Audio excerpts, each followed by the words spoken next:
Hello everyone and welcome back to another album review. In this video I'm going to review 10,000 GECS by 100 GECS.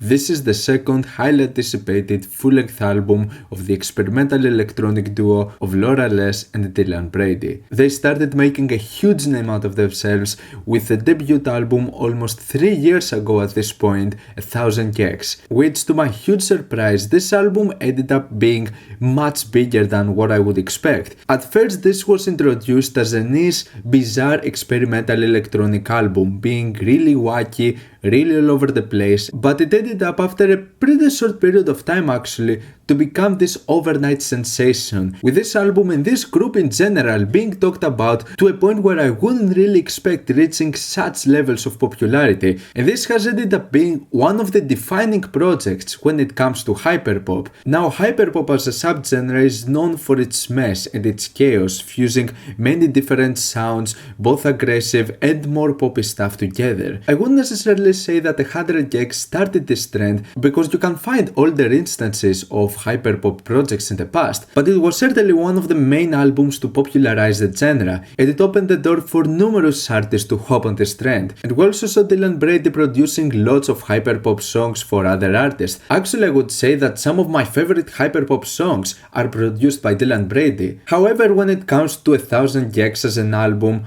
I was really indifferent towards it, and I still am. After all of those years, this album has not really managed to click with me whatsoever. I like the fact that it's really experimental and really wacky and out there, and how self-aware it is, but it was to a point where I wasn't really feeling it. I thought that this was a really inconsistent release, messy to the point where it didn't really make that much sense, and the ridiculously auto-tuned vocals, I found them to be extremely irritating. It also blends certain sounds that I wasn't really into in the first place, like ska punk or some directions of alternative rock, and 1000 GECS didn't really do that much in order to sort of change my mind on that. That's not to say though that I don't recognize the huge impact that this album has had in such a short period of time, though especially back when I first heard it, I wasn't expecting this album to reach such levels of impact in the first place. Weirdly enough though, as a defining album for hyperpop, you can't necessarily just categorize it as a hyperpop album, because this is mostly just a broader generalization, since this is an album that fuses industrial with rock,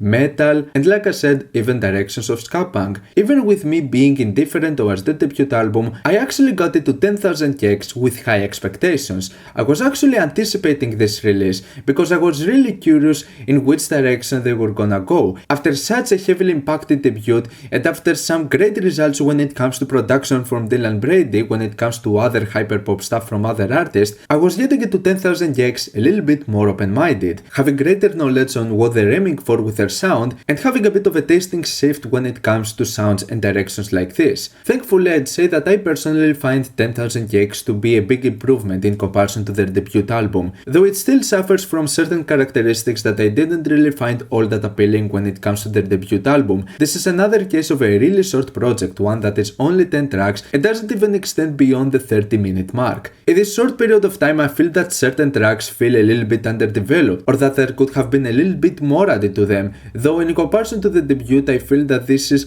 a more fleshed out album, and also one where the tracks feel more direct and more straightforward. It is kinda easier to understand right here in what directions the tracks are going for. They don't really feel like that much of an inconsistent mess, although there are still some pretty chaotic elements over here. But some of the other things that I also don't enjoy about 10,000 GECS is that I still find some of the heavily auto-tuned vocals over here to be somewhat annoying and irritating, and that it still goes into some directions with a sound that I wasn't really that much into in the first place, and I don't believe that 100 GECS do all that much of a great job in order to shift the sound and provide something that much more refreshing. The main ideas that come to mind are tracks like Frog on the Floor and I Got My Tooth Removed, the two undoubtedly least serious, goofiest, and sort of funniest tracks out of this project that certainly don't take themselves that much seriously, and I like the attitude towards those songs, that it's just mindless fun, but I really couldn't get behind the ideas out of those two tracks, as I found certain witty parts not working all that great, and the instrumentals were mostly feeling kinda forgettable. They achieve on creating this mindless fun attitude, but it doesn't extend something beyond just that, something that would have a greater impact on me when it comes to those songs. The album in my opinion has a kinda decent introduction with the track Dumb as Get Alive. It's one that had certain elements that I didn't enjoy that much out of the debut, but I instantly sensed a bit of a development and a more well-crafted sound,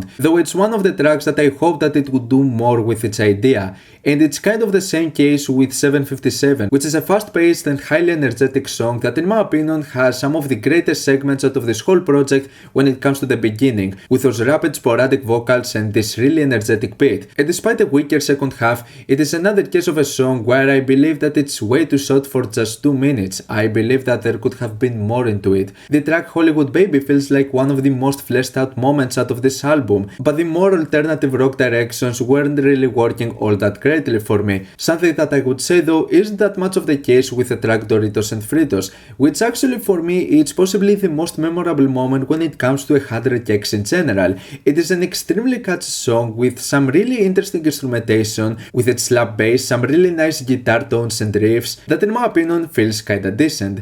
Billy Knows Jamie is definitely one of the most unique moments out of this project. It starts in this nu metal tone which in my opinion wasn't really that much intriguing, but it really has one of the most solid moments out of this album when it comes to its second half, with those extremely intense breakdowns that have this insane distortion to them, where its effect reaches a point where it glitches and overcompresses the entire song, making for such a cool use of this distorted effect. This is certainly one of the greatest moments when it comes to production out of this project. $1 million is lost potential in my opinion, a really short track that doesn't really help that it's just an instrumental. In my opinion this track could have been something much better, but it ended up being this really huge mess and chaos with so many different sounds coming together, and it does have some of my favorite sounds out of this project, but it doesn't really lead to anything. It's just a huge mess, and I would prefer this particular song to be handled in a different way. In its final moments I believe that this album ends up being kinda forgettable and not really providing something all that much refreshing and new, but overall I find this to be a pretty decent project, one that I feel it's an improvement in comparison to the debut. It still suffers from some of the elements that didn't appeal to me in 1000 GECS, and I'd say that this ends up being the biggest issue with 10,000 GECS. It's that after all of those years and after such anticipation, we end up getting an album that for the most part feels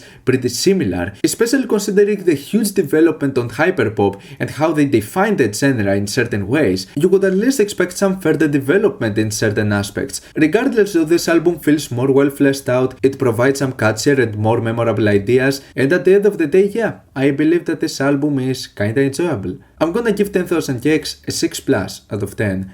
What's your opinion on this album? Like it, dislike it, why? And what do you want me to review next time? Let me know down in the comments. Leave a like if you enjoyed the video, subscribe for more content like this. Thank you for watching, and I'll see you all in the next video. Goodbye.